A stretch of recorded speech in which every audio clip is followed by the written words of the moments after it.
जय माता दी दोस्तों, आपके अपने चैनल धर्म साधना में आपका बहुत बहुत स्वागत है। माँ भगवती दुर्गा की कृपा आप और आपके पूरे परिवार पर सदा सर्वदा बनी रहे। दोस्तों, शीतला अष्टमी, इस दिन माता शीतला की पूजा आराधना की जाती है।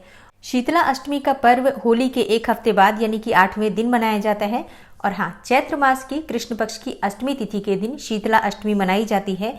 कई स्थानों पर शीतला सप्तमी भी मनाई जाती है, मतलब सप्तमी के दिन माता शीतला की पूजा आराधना की जाती है। शास्त्रों की ऐसी मान्यता है कि शीतला माता की पूजा करने से आरोग्य की प्राप्ति होती है, अच्छे स्वास्थ्य की प्राप्ति होती है और विशेषकर जो गंभीर बीमारियां होती हैं, असाध्य बीमारियां होती हैं, जैसे कि खसरा, चेचक या तपेदिक, पहले के समय में बहुत गंभीर बीमारियां हुआ करती थी जिनका इलाज नहीं हो पाता था। तो ऐसी मान्यता है कि माता शीतला की पूजा करने से उन असाध्य बीमारियों से मुक्ति मिल जाती है और इसलिए हर साल चैत्र मास की कृष्ण पक्ष की सप्तमी या अष्टमी तिथि पर माता शीतला की पूजा करने का विधान हमारे शास्त्रों में बताया गया है, जिससे कि पूरे वर्ष हर प्रकार की बीमारी से सुरक्षित रहें। तो आज की वीडियो में मैं आपसे बात करने वाली हूँ कि साल 2023 में शीतला सप्तमी और शीतला अष्टमी कब मनाई जाएगी, पूजा का शुभ मुहूर्त क्या होगा, पूजा की विधि क्या होगी, संपूर्ण जानकारी जो कि शीतला सप्तमी और अष्टमी से संबंधित होती है, सभी जानकारी आपको आज की वीडियो में मिलने वाली है। तो वीडियो को पूरा जरूर देखिए और अगर आपको आज की वीडियो अच्छी लगे तो इसे लाइक भी जरूर कीजिए और शेयर भी जरूर कीजिए फैमिली फ्रेंड्स के साथ। और चैनल पर पहली बार आए हैं, अगर अभी तक आपने चैनल को सब्सक्राइब नहीं किया है तो आज की वीडियो अगर आपको अच्छी लगे तो चैनल को सब्सक्राइब जरूर कर लीजिए और बेल बटन को भी प्रेस कर लीजिए। तो इससे ये होगा कि इस चैनल पर जो नई वीडियो अपलोड होंगी उनकी नोटिफिकेशन आपको सही समय पर प्राप्त होगी। तो देखिए, शीतला सप्तमी या शीतला अष्टमी को बासोड़ा के नाम से भी जाना जाता है, क्योंकि इस दिन माता को बासी चीज़ों का भोग लगाया जाता है। मतलब जो भी हम भोग लगाते हैं उसे एक दिन पहले ही बनाकर रख लिया जाता है। जैसे कि माता शीतला की जो पूजा होती है बिल्कुल सुबह सुबह होती है, इसलिए माता को जो भी भोग अर्पित किया जाता है, जैसे कि हलवा पूड़ी, काले चने और गुड़ की खीर बनाई जाती है। इसके साथ ही जैसे कि कई स्थानों पर कचौरियाँ बनती हैं, मठरी बनती हैं। मतलब देखिए, हर जगह की परंपरा होती है, अपनी परंपरा के अनुसार बहुत सारी चीज़ें भोग में बनाई जाती हैं, लेकिन सारी चीज़ें जो बनाई जाती हैं वो एक दिन पहले ही बनाकर रख ली जाती हैं। जैसे कि सुबह पूजा की जाती है तो रात्रि में ही सारा भोग तैयार कर लिया जाता है और अगले दिन सुबह उठकर स्नान इत्यादि करके और ये सभी चीज़ें माँ को अर्पित की जाती हैं, भोग लगाई जाती हैं। और हाँ, माता शीतला की जो पूजा की जाती है इसमें दही या छाछ का प्रयोग जरूर किया जाता है, मतलब जितनी हो सके ठंडी चीज़ों का प्रयोग किया जाता है माता शीतला की पूजा में। और हाँ, माता शीतला की जो पूजा की जाती है उसमें जल का प्रयोग भी बहुत शीतल जल का प्रयोग किया जाता है, मतलब बिल्कुल ठंडी चीज़ों से माँ की पूजा आराधना की जाती है। और इसके साथ ही जो हम दीप प्रज्वलित करते हैं, जैसे कि हर पूजा में धूप दीप प्रज्वलित किया जाता है, लेकिन जब माता शीतला की पूजा की जाती है तो धूप दीप अर्पित जरूर किया जाता है, लेकिन उसे प्रज्वलित नहीं किया जाता है। मतलब आप आटे का एक दीपक बना लीजिए, उसमें आप बाती डाल दीजिए, घी डाल दीजिए, लेकिन उसे प्रज्वलित नहीं किया जाएगा। और इसी प्रकार से धूप भी माँ को अर्पित किया जाता है, लेकिन बिना प्रज्वलित किए। तो बिल्कुल ठंडी चीज़ें माँ को अर्पित करके और माता शीतला से ये प्रार्थना की जाती है कि हमारे जीवन में भी इसी प्रकार शीतलता बनी रहे, अच्छे स्वास्थ्य की प्राप्ति हो, आरोग्य की प्राप्ति हो और हमेशा हमारा जीवन शीतल और सुखमय बना रहे। तो शीतला माता की पूजा बहुत महत्वपूर्ण मानी जाती है और कई स्थानों पर सप्तमी तिथि के दिन शीतला माता की पूजा की जाती है और कई स्थानों पर अष्टमी तिथि के दिन की जाती है। तो बात कर लेते हैं कि सप्तमी तिथि कब प्रारंभ हो रही है, कब समाप्त हो रही है। देखिए, अगर आप शीतला सप्तमी का व्रत धारण करके और पूजा करते हैं तो शीतला सप्तमी प्रारंभ हो रही है 13 मार्च की रात्रि में 9:27 पर और सप्तमी तिथि समाप्त हो रही है 14 मार्च की रात्रि में 8:22 पर। तो ऐसे में जो भक्त शीतला सप्तमी का व्रत करते हैं या शीतला सप्तमी के दिन शीतला माता की पूजा करते हैं, वो 14 मार्च को यानी कि मंगलवार के दिन माता शीतला की पूजा आराधना करेंगे। और पूजा का शुभ मुहूर्त नोट कर लीजिए। देखिए, शीतला सप्तमी पूजा का शुभ मुहूर्त होगा 14 मार्च को सुबह 6:33 से शाम को 6:29 तक। लेकिन जो माता शीतला की पूजा आराधना की जाती है वो बिल्कुल सुबह सुबह की जाती है। तो जितनी जल्दी हो सके माता की पूजा आराधना कर लेनी चाहिए। सुबह उठकर स्नान इत्यादि कर लीजिए और ठंडे जल से स्नान किया जाता है। उसके बाद माता शीतला की विधि विधान से पूजा की जाती है। अब कई स्थानों पर ऐसा होता है कि शीतला माता की पूजा मंदिर जाकर की जाती है और कई स्थानों पर घर में ही, घर की रसोई में माता शीतला की पूजा की जाती है। या फिर कई स्थानों पर घर के मंदिर में ही माता शीतला की पूजा आराधना की जाती है। तो आपके यहाँ जिस प्रकार से भी परंपरा है, आप अपनी परंपरा के अनुसार, अपने रीति रिवाज के अनुसार पूजा आराधना कर सकते हैं। और अब जानते हैं कि जो भक्त अष्टमी तिथि के दिन शीतला अष्टमी की पूजा करते हैं उन्हें कब करना है पूजा। देखिए, चैत्र मास की कृष्ण पक्ष की अष्टमी तिथि प्रारंभ हो रही है 14 मार्च को रात्रि 8:23 पर और समाप्त होगी 15 मार्च की शाम को 6:45 पर। तो जो भक्त अष्टमी तिथि पर शीतला माता की पूजा करते हैं वो 15 मार्च को सुबह माता शीतला की पूजा आराधना करेंगे। क्योंकि इसी दिन हमें सूर्योदय कालीन अष्टमी तिथि प्राप्त हो रही है, इसलिए बासोड़ा माता की पूजा, शीतला अष्टमी की जो पूजा होगी वो 15 मार्च को होगी। और शीतला अष्टमी की पूजा का शुभ मुहूर्त है 15 मार्च को सुबह 6:30 से शाम को 6:29 तक।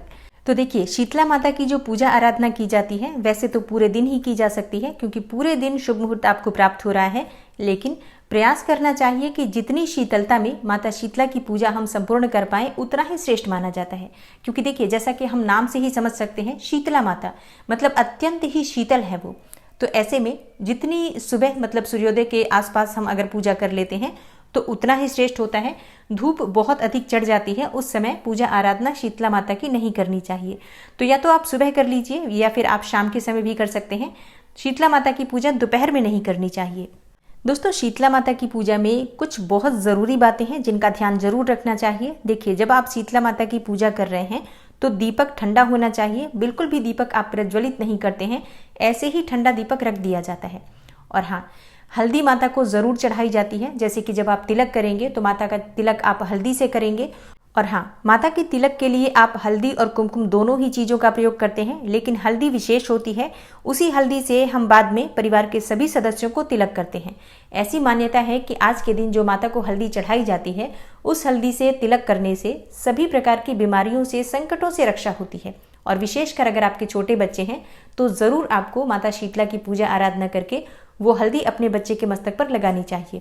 एक और कार्य जरूरी होता है, माता शीतला की पूजा में श्रृंगार की सभी सामग्री अर्पित की जाती हैं और बाद में उस श्रृंगार की सामग्री का प्रयोग आप स्वयं कर सकते हैं या अपने परिवार के किसी सदस्य को आप वितरित कर सकते हैं। मतलब दान नहीं किया जाता है, आप चाहे तो खुद भी प्रयोग कर सकते हैं या फिर परिवार में और भी जैसे कि सुहागिन महिलाएं हैं उनके साथ आप मिल बांट कर प्रयोग कर सकते हैं। और हाँ, सुहाग की सामग्री में भी जो सबसे ज़रूरी चीज़ होती है वो मेहंदी होती है, क्योंकि मेहंदी शीतलता प्रदान करती है। और शीतला माता की पूजा में जैसा कि हम सभी शीतल वस्तुएं प्रयोग कर रहे हैं, इसलिए माता की पूजा में मेहंदी का प्रयोग जरूर किया जाता है। तो मेहंदी जरूर अर्पित कीजिए। उसके बाद प्रसाद स्वरूप आप स्वयं उसे अपने हाथों पर लगा सकते हैं। और एक और कार्य आपको जरूर करना चाहिए, जब माता शीतला की आप पूजा करते हैं तो शीतल जल माता को अर्पित किया जाता है और उस शीतल जल में से कुछ बूंदें बचाई जाती हैं। जैसे कि पूरा लोटा आप माता को नहीं चढ़ाते हैं, थोड़ा सा उसमें से बचा कर रखते हैं और पूरे परिवार के सदस्यों के ऊपर आप उस जल में से मतलब छींटे देते हैं पूरे परिवार के सदस्यों के ऊपर, और उसी जल से अपने घर में भी पूरे घर में उस जल के छींटे देते हैं। तो ऐसा माना जाता है कि घर में हमेशा पवित्रता बनी रहती है, शीतलता बनी रहती है, कलह क्लेश दूर होते हैं, बीमारियां दूर होती हैं और माता शीतला की कृपा से आपके जीवन में बहुत अधिक सुख समृद्धि की प्राप्ति होती है।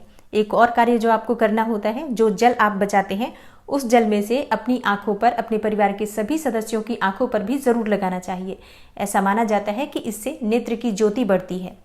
तो विधि विधान से माता शीतला की पूजा करने मात्र से भी परेशानियां दूर हो जाती हैं। इसके साथ ही अगर आप इन बातों का भी ध्यान रखते हैं तो माता शीतला की कृपा पूरे वर्ष आपके ऊपर बनी रहती है।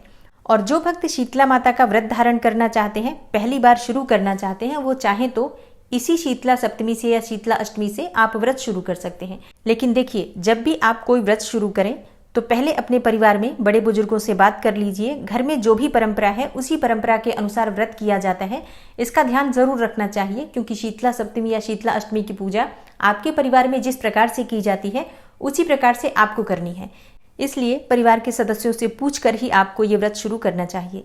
और हाँ, जैसे कि कई भक्तों के प्रश्न आएंगे कि हमारे यहाँ शीतला सप्तमी या शीतला अष्टमी की पूजा नहीं होती है, तो क्या हम माता शीतला की पूजा अपने आप कर सकते हैं? देखिए, वैसे तो उस विधि विधान से आप माता शीतला की पूजा नहीं कर सकते हैं, क्योंकि ऐसा होता है ना शीतला सप्तमी और शीतला अष्टमी की पूजा में कि शाम के समय खाना बन जाता है, भोजन बन जाता है और अगले दिन कई स्थानों पर चूल्हा नहीं जलाया जाता है, मतलब बिल्कुल भी भोजन नहीं बनाया जाता है। जो भी हम रात को बनाकर रखते हैं उसी को माँ को भोग अर्पित किया जाता है और प्रसाद स्वरूप पूरे दिन वही प्रसाद खाया जाता है। तो इस प्रकार से नियम अगर आपके यहाँ नहीं होता है तो आप अलग से ये नियम मत कीजिए, लेकिन घर में जो भी माँ दुर्गा की फोटो है आपके पास या मूर्ति है, जो भी विराजित है, उनकी विधि विधान से पूजा आराधना कर लीजिए। क्योंकि देखिए, जितनी भी देवियां मानी जाती हैं वो सभी माँ दुर्गा का ही स्वरूप मानी जाती हैं। तो जब हम माँ दुर्गा की पूजा आराधना कर लेते हैं तो उसी से सभी प्रकार की जो देवियां हैं, चाहे वो शीतला माता हो या लक्ष्मी, सरस्वती, कोई भी देवी हो, सबकी पूजा हो जाती है।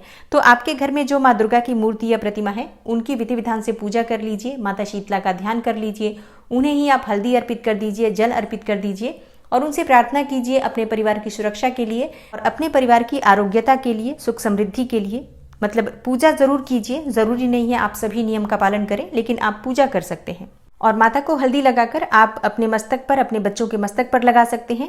जो भी अभिषेक करेंगे माँ दुर्गा का, आप उसी जल से अपने पूरे घर में छिड़काव कर सकते और अपने नेत्रों पर आप लगा सकते हैं। तो माता शीतला का ध्यान करके आप पूजा जरूर कर सकते हैं। सभी नियम पालन मत कीजिए, क्योंकि देखिए, जो चीजें हमारे परिवार में नहीं होती हैं, हमें स्वयं से आगे बढ़कर उस परंपरा को शुरू नहीं करना चाहिए जब तक कि हमारे बड़े बुजुर्गों से उसके लिए आज्ञा नहीं मिलती है।